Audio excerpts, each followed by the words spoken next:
Welcome to Israel Now News. I'm Rebekah Roberts. And I'm Yochanan Elrom. In our top story, Israeli Prime Minister Benjamin Netanyahu has laid out Israel's red lines before returning to the negotiating table with the Hamas terror group. For more than 9 months, Iranian-backed Hamas terrorists have held 120 hostages in the Gaza Strip, and Jerusalem has made it clear that the release of the hostages is the priority. Ahead of last week's Doha summit led by CIA Director William Burns, the Prime Minister's office released a detailed list of the preconditions for talks. They include Israel's ability to resume fighting until all war goals have been met, an end to arms smuggling into Gaza from Egypt, the release of the maximum number of living hostages, and the prohibition of thousands of terrorists from returning to northern Gaza. Members of the Hamas terror group in Gaza have reportedly urged their leaders in Qatar to quickly strike a deal with Israel before they are completely destroyed. According to documents obtained by the Associated Press, Gaza-based Hamas terrorists reported heavy losses in the war and the destruction of the terror infrastructure in Gaza. They appealed to their leaders to accept a ceasefire agreement. Experts believe the communications reveal a disconnect between the Gaza-based fighters and the Hamas leadership, which is directing the war from the oil-rich Gulf state of Qatar. Tehran continues to advance its nuclear weapons program and is set to quadruple its uranium enrichment at the highly fortified Fordow facility by installing over 1,400 advanced IR-6 centrifuges. Recently published satellite images reveal that the hardline Islamic Republic is also expanding 2 of its main ballistic missile production facilities. Experts believe that Iran has amassed a stockpile of over 3,000 advanced missiles, many of them capable of carrying nuclear payloads. These deadly weapons are being transferred to Iranian proxy armies throughout the Middle East, as well as to Russia for its use in the war against Ukraine. Jerusalem has urged the Biden administration to take action against Iran's rogue nuclear weapons program and to reschedule high-level meetings that the president canceled after a disagreement with Israeli Prime Minister Benjamin Netanyahu. Despite the rapidly increasing Iranian nuclear threat, the Biden administration has not held a meeting of the American-Israeli Strategic Consultative Group since March of 2023. Jews in France are lamenting the rise of the far left in recent national elections, along with the increase of antisemitism in their country. The new Popular Front, a combination of several ultra-left-wing parties, won the highest share of the French vote, prompting Jewish leaders to call for mass immigration to Israel. Rabbi Moshe Sabag urged Jewish youth to immigrate to Israel now to avoid what he called the mainstreaming of antisemitism in France. He added that it seems France has no future for Jews. Avigdor Lieberman, the head of the Israel Beitenu political party, echoed calls for French Jews to make Aliyah, emigrate to Israel, saying there is no time left. He accused the French far left of representing pure anti-Semitism and of expressing hatred of Israel. The Biden administration has been harshly criticized for allowing Iran, the world's largest state sponsor of terrorism, to hold elections on U.S. soil.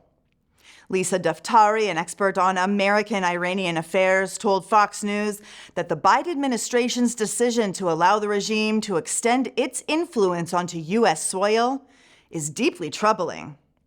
She said the Islamic Republic has a history of violence against Americans and continues to hold American citizens hostage. It is perplexing why any administration would grant access to such a rogue and murderous regime. The recent presidential elections reflect the lowest voter turnout since the Islamic Revolution in 1979. Iranian opposition leaders bemoaned Biden's capitulation to the Ayatollahs by allowing Iranians in America to vote, while those at home boycotted the tyrannical regime and refused to participate in the election. U.S. Vice President Kamala Harris had words of praise for the anti-Israel protests that have raged across the United States. In a recent interview with A Nation magazine, Harris said the protesters are showing exactly what the human emotion should be as a response to Gaza.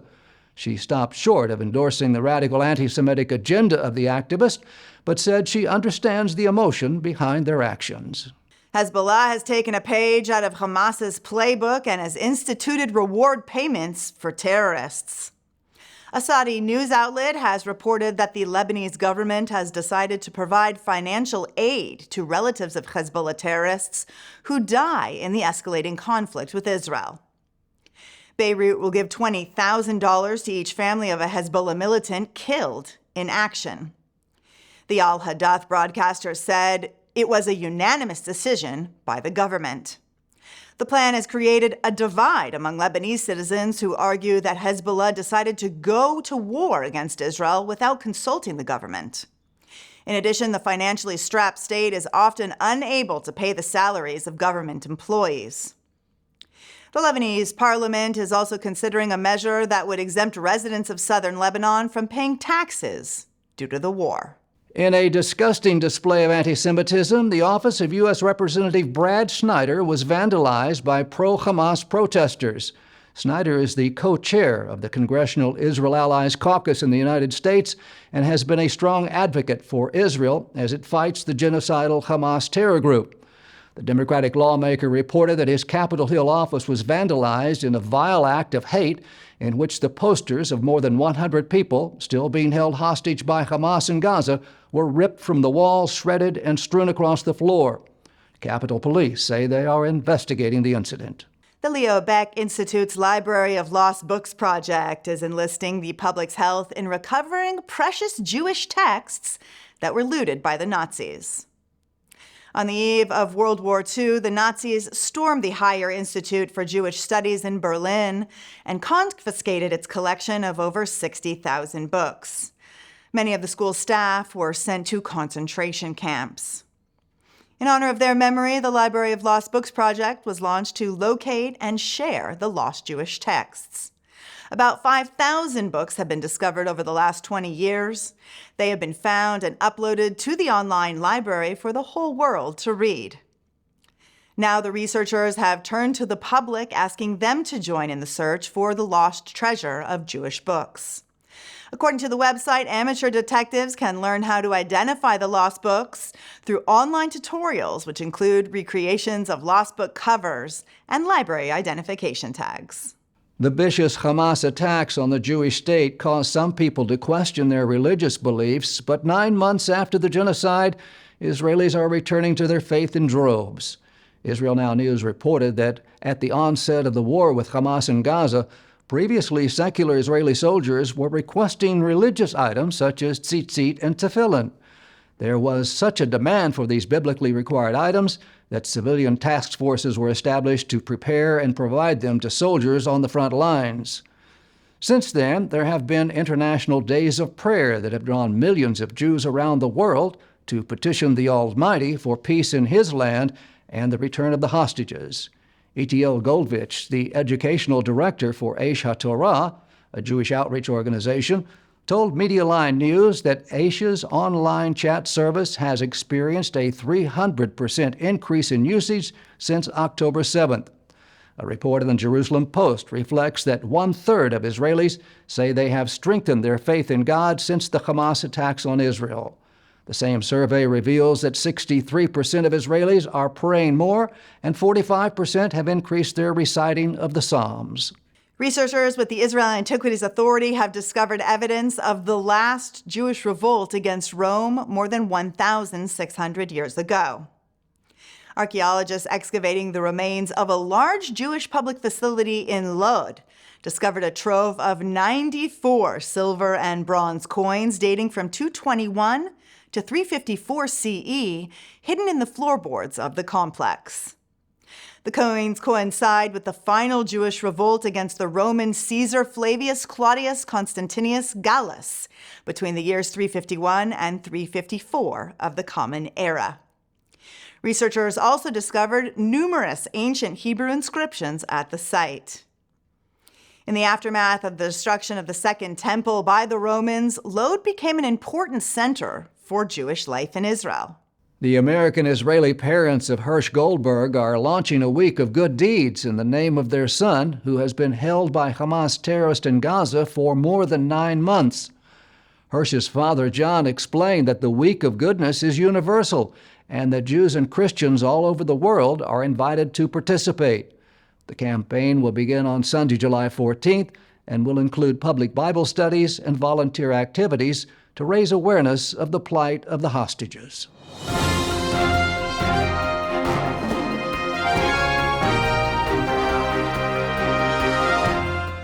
That concludes the news portion of our show. Stay tuned for Ask the Source with Josh Reinstein.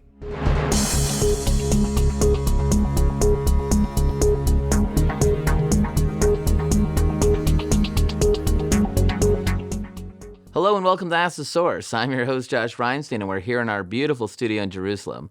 My guest today is Dr. Aliza Lavie. She is the author of Iconic Jewish Women. Aliza, thank you for being on the show. Thank you so much for having me. So, Aliza, I know you well as a member of Knesset. You were in the Knesset Christian Allies Caucus, but you're also a very celebrated author. Can you tell us about that? Thanks. Yeah, Iconic Jewish Women is my second book in English. The previous book, Jewish Women's Prayer Book, got the prize of National Jewish Book Award, and it brings our mothers tefillas, and sure your audience familiar, from women from the Bible, like Sarah, Rebekah, Rachel, Miriam the prophet, etc., etc. But more than that, normally we used to think that women didn't write, but it's not true. I found many evidence as prayers or prayers that were written by women or for women, mostly because they didn't know the holy language, the Hebrew, and everybody wants to pray. And I found out very ancient prayers. And in this book, Iconic Jewish Women, I bring the stories of our mothers. Who was our mothers and what they brought to us. And we need their knowledge, experience, especially in our days. I love the Jewish prayer book, the Women's Jewish Prayer Book, because it shows you a little different side of prayer. Of course, the first prayer was from Hannah, so it's the basis of prayer is from women.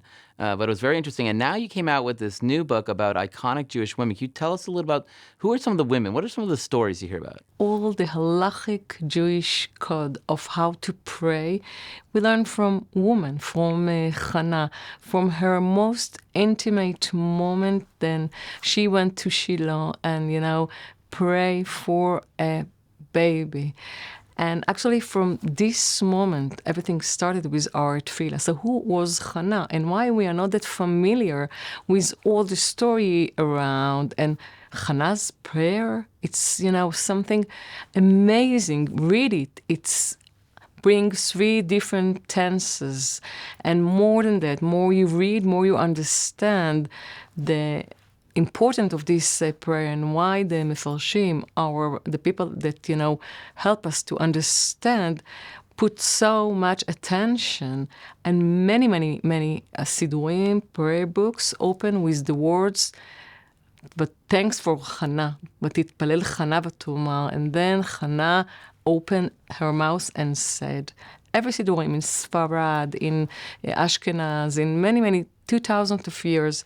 So this example of Hannah brings us the understanding that when you're not that familiar with the women that were here before, but it's not a history lesson. Our days are very complicated. We know that there are so many questions that we can't find answer. So always I recommend my students, my children, go and make your own research, and you can find answers. And that's what I did with this book, the background of our women. It's interesting. The last book was about women from the Bible. And this book, too, you had Queen Esther, for example, in it. But you also talk about modern Jewish iconic women. Why was it important to go into the modern-day women as well? I want to help young women and girls to find their voice. It's not that easy in our reality. And these women are role models for us, women, men, families, to have a look and understand how come that Esther the Queen, like you mentioned before, she was so passive, didn't have voice. But in the middle of the Megillah, when she understood the only responsibility is on her shoulders, so she took the control. Who gave her the knowledge? Who taught her? Who, gave her the understanding that she, from now, are going to be the leader, and more than that, she told to Mordechai, you are the one that now going to fast 3 days. He didn't want. But she said, you want me to go? Now you have to listen to me. So who was her? And all the knowledge around her. What's happening in our days?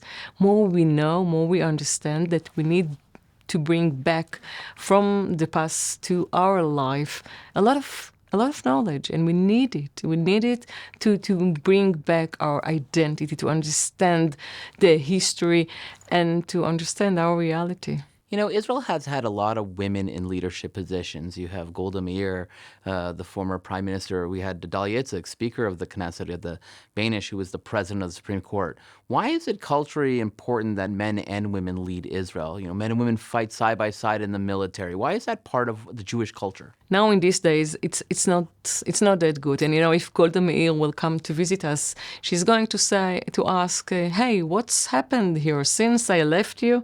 Even though one as a prime minister, I mean, what is going on? And by the way, Golda Meir, who is Golda Meir? I mean, her story, are we familiar with her story? More I learn about Golda, I become much more stronger as a parliamentarian, as a Aliza, as Israeli citizens. Golda gave us a lot of legislation. The question is why we didn't achieve more. And there is not enough women here in Israel in a position that are taking a decision, especially when we're speaking about the army or economic or even in the Israeli government. See the situation. It's not enough. Lisa, there are literally tens of millions of people watching this show. What message do you have for our viewing audience? Find your own voice. Make your own journey in our history. We have a lot to share, learn, and bring back. Find your own answers. Nobody will do it for you. That's what my message, and we need this knowledge to our identity and to have a better world for us. Thank you, Lisa, for being on the show. And thank you for tuning in to Ask the Source. I'm your host, Josh Reinstein. Now back to the studio.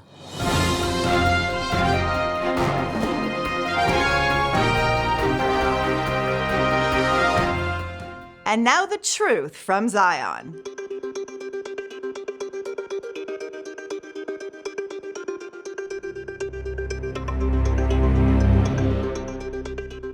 For centuries, Jewish communities have faced persecution and violence, from the pogroms of Eastern Europe to the horrors of the Holocaust. Yet even in the modern era, the specter of anti-Semitism persists, fueled by extremist ideologies and state actors hell-bent on the destruction of Israel and the Jewish people. With the rise of Ayatollah Khamenei and the establishment of an Islamist regime, Iran took on a new identity as a state sponsor of terrorism. The revolution ushered in an era of ideological fervor and militant zeal, with Tehran viewing itself as the vanguard of a global Islamic revolution. Iran's support for terrorism can be traced back to its revolutionary roots, as the new regime sought to export its radical ideology and challenge the established order in the Middle East and beyond. From its earliest days, Iran embraced a policy of backing militant groups and proxies that shared its anti-Western and anti-Israel agenda. In 1994, Argentina was home to a vibrant Jewish community of 200,000, making it the largest in Latin America and the sixth largest in the world outside of Israel. But on the morning of July 18, 1994, a suicide bomber drove a van with 600 pounds of explosives into the Argentine Israelite Mutual Association, AMIA Jewish Community Center building in Buenos Aires. This heinous act claimed the lives of 85 innocent people and wounded over 300.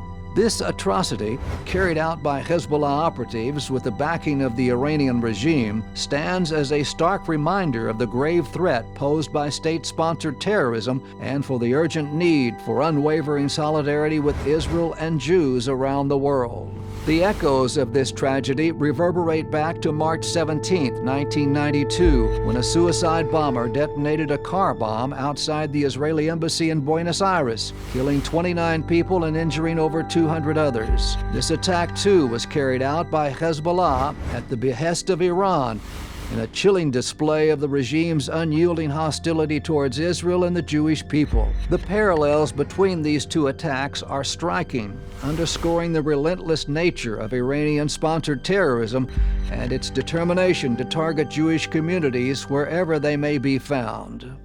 The AMIA building was targeted with chilling precisions, sending shockwaves of terror and despair rippling through the community. Families were torn apart, dreams shattered, and a once thriving community plunged into mourning and grief. In the aftermath of the bombing, the Argentinian government launched a thorough investigation to uncover the truth behind the attack and bring the perpetrators to justice. However, despite years of painstaking effort and international cooperation, the masterminds behind this act of terror have remained elusive, shielded by the cloak of impunity provided by their sponsors in Tehran. But Iran's reach extends far beyond Latin America. In the tumultuous landscape of the Middle East, Iran has played a central role in fomenting chaos and instability, providing support and sanctuary to a rogues gallery of terrorist organizations, including Hezbollah, Hamas, the Houthis, and Islamic Jihad. Through its proxies, Iran has waged a relentless campaign of violence aimed at destabilizing the region and undermining the security of its neighbors, particularly Israel. Iran has been the world's #1 exporter of terror. Due to the world's weak response to Iran's evil designs, its murderous agenda continues to grow. From Europe to Asia, Iranian-backed fanatics have carried out a chilling array of attacks, targeting diplomats, journalists, and civilians with ruthless efficiency. The 2012 bombing of a bus carrying Israeli tourists in Bulgaria, the foiled plot to assassinate the Saudi ambassador to the United States in 2011, and then, just last year, the October 7th massacre, an ominous date seared into the collective memory of those touched by its horrors, serves as a chilling testament to Iran's relentless pursuit of its nefarious agenda. Iran must be held accountable for its role in sponsoring terror, and those responsible for orchestrating and carrying out these heinous acts must face justice.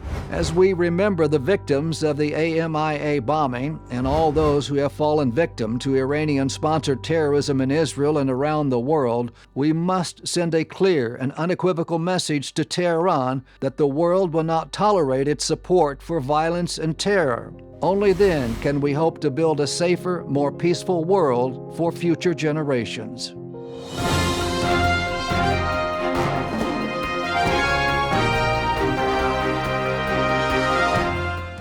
Up next, the ICEJ Report from the International Christian Embassy, Jerusalem.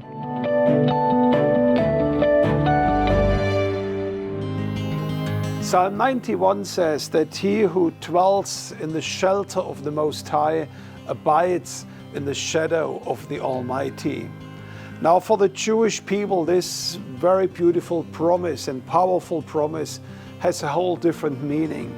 If you are down in the envelope around the Gaza Strip, you will find a network of hundreds, if not thousands, of bomb shelters that are all over the place, and they have one single purpose, and that is to save lives. Just over this last couple of weeks, there were more than 12,000 missiles that came over from the Gaza Strip, attacking those communities in the Gaza envelope. Since the last 10 years, the International Christian Embassy have been actively engaged to build more than 200 bomb shelters in this area to provide the necessary safety for the people of Israel. Please have a look.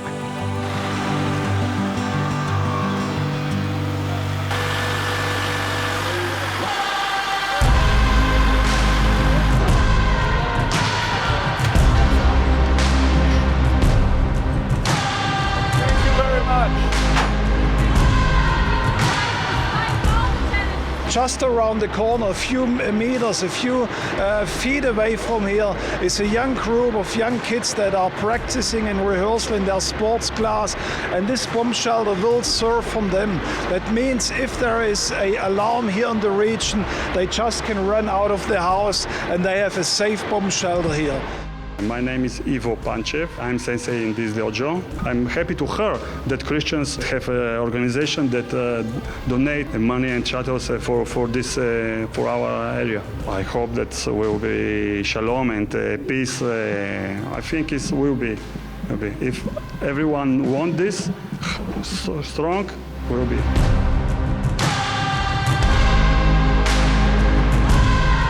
When the bomb threat was becoming more and more severe, the first place that was protected against bombs were the kindergartens. We can't wait until we hear a code red or see something that's about to, on fire.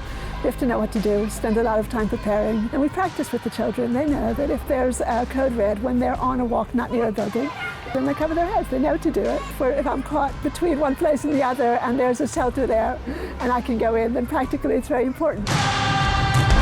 My name is Sagida Kalchan, and 4 years ago I was one of the founders to open this music school. And now we have 42 kids. Being here is something very brave. Maybe they don't necessarily understand how brave it is to be 4 kilometers from the Gaza border, but their parents do. These bomb shelters are the only reason we can have this boarding school here. We can't be here without them. I well remember how I was speaking at a conference in Europe and an Israeli number called me. The person asked, do I talk to Jürgen Bühler? And I said, yes, of course you do. And the person introduced himself as Shai Hermesh. He was back then a member of Knesset in Israel. And he said, Jürgen, you just saved my life. And I asked him, how is that possible? I'm right now speaking on a Bible school in Europe. It's impossible for me to save your life. He says, no, I'm living in Kfar Aza. And we just had the red alert. I had short time to run to the bomb shelter. And this bomb shelter took a direct hit from one of the missiles. And I saw a big sign inside, donated by the International Christian Embassy, Jerusalem. He said, Jürgen, this bomb shelter saved my life. And I want to ask you today, as you heard those many stories, how lives have been saved, how this is a game changer for many in Israel to help us in these critical times to keep building those life-saving bomb shelters. It makes a huge difference for Israelis in schools, in kindergartens, or even outside of supermarkets to know that there is a safe place they can run immediately to it. Your donation will save lives in Israel. Thank you so much for standing with us in these critical times.